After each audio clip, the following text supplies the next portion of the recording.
Hey guys, welcome back to Loft Sports. My name's Seth. Finally, we have something to talk about here for a Big Red Report. Bowl season's come and gone, and we all know why I couldn't do a video there. Been trying to think of things to talk about. We just had some recent coaching changes, so it's a good time to do a video. You know, it's Championship Sunday here. Kansas City went through, good for them. Packers are currently getting destroyed, which I love. Hate the Packers. Vikings fan, just throwing that out there. Sorry if you're a Packers fan. But like I said, recent coaching changes in the news, stuff to talk about here. Javon DeWitt was our outside linebackers coach, special teams, came with Frost from Central Florida.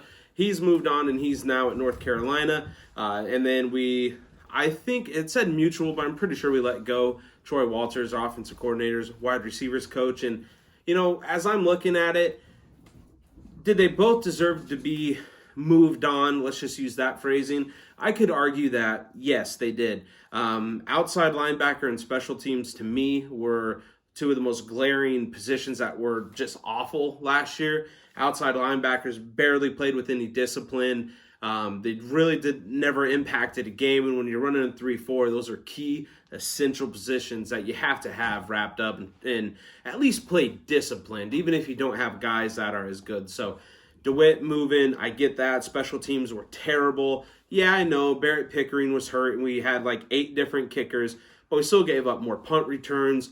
Kickoffs were awful. Punting was suspect. Special teams as a whole, I think we'd all agree, were a huge weak spot on this team. And it's bad when you're talking about obvious weak spots on a 5-7 team, because then that just really shows how bad they are. So bringing in Mike Dawson there to replace Javon DeWitt, a guy who's been on the staff before. He came from UCF with Scott Frost as the defensive line coach. He's going to be the outside linebackers coach, though, not defensive line, which I like. You know, he's coached outside linebackers in the NFL for the Philadelphia Eagles, New York Giants. He has experience there. It's a guy that obviously Frost really connects with. Great continuity with the defensive coaches, knows the system. Pretty seamless transition there. It was kind of reported the whole time until they finally made it official, so not a big shock or anything like that. Dawson was a good guy. I think he got his guys to play with passion and got them to play above their actual skill set. So hopefully he can bring some of that to the outside linebacker group that truly needs to make an improvement for that defense to take any sort of next step going forward. On the offensive side, as I said, we let go of Troy Walters. He's moving on. He hasn't found a job yet that I know of here as a Sunday night. But, you know, it was kind of a tougher one. Did he deserve to get fired or not? You know, the receivers really weren't productive this year, but there didn't seem to be a whole lot of talent in that group. The offense did regress from a year ago, but I think we all would say that's more on Martinez and a bad offensive line for much of the year and inexperience at running back. I think all of that kind of accumulated into anything, and as we all know, Scott Frost calls the plays anyway. But still, the receivers were pretty bad, and Walters doesn't do much on the recruiting front for us.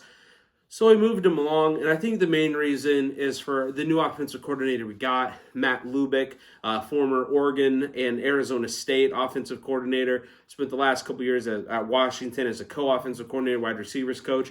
This is a guy who in the last 5 years has been on 2 playoff teams with Oregon and Washington. Or maybe, I actually don't think Washington made it to the playoff when he was there, but he's been around top 10 teams over the last 5-6 years in college football. So anytime you can bring somebody like that in who's been part of winning programs is great. When you combine that with someone who Frost has actually worked with at Oregon, somebody that he knows very well, he trusts, they probably see the game the same, similar people from what I've heard. I'm actually really excited about that, and he's a great recruiter. So I hope he's able to come in and kind of just be able to get on the same page with Frost early. Not too many people might connect the dots here, but he is the son of legendary coach Sonny Lubick. So he comes from the coaching background. He's been around for a long time. He's a very well-regarded offensive mind.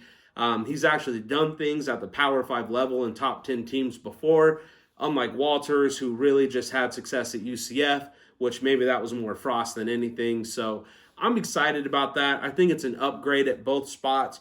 Are they groundbreaking? No.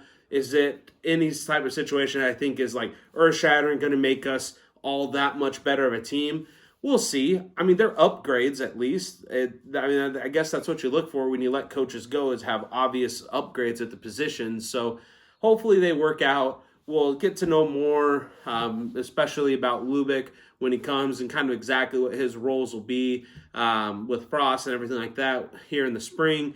Can't wait for the spring to start. I'm going to have a couple more videos for you guys from then. I'd like to just kind of discuss a few things, mainly the quarterback battle that I hope we get to see. An interesting note there, too, that I saw, someone posted this on Twitter, that Matt Lubick's dad, Sonny, while he was at Stanford, Stanford recruited Ed McCaffrey to Stanford, and as we all know, Luke McCaffrey's on our team now, battling for the quarterback position, a guy who I'm really high on. I think he has the potential to kind of take the job from Adrian Martinez here in the spring. So just kind of an interesting coaching note there. That doesn't automatically mean that he really knows much about Luke or anything like that. I just thought it was a connection worth sharing. But like I said, guys, just trying to come up with things to talk about here. Let me know in the comments if there's a video you'd like me to do, or there's something you'd like to be discussed, and I can start the conversation and throw it out to Husker Nation and see where it goes from there. It's just that time of year. It kind of sucks when there's no bowl game. We've got to wait for spring for something to talk about. But, of course, coming at you with a lot of spring videos when the time comes. But until now, this is Seth with Loft Sports.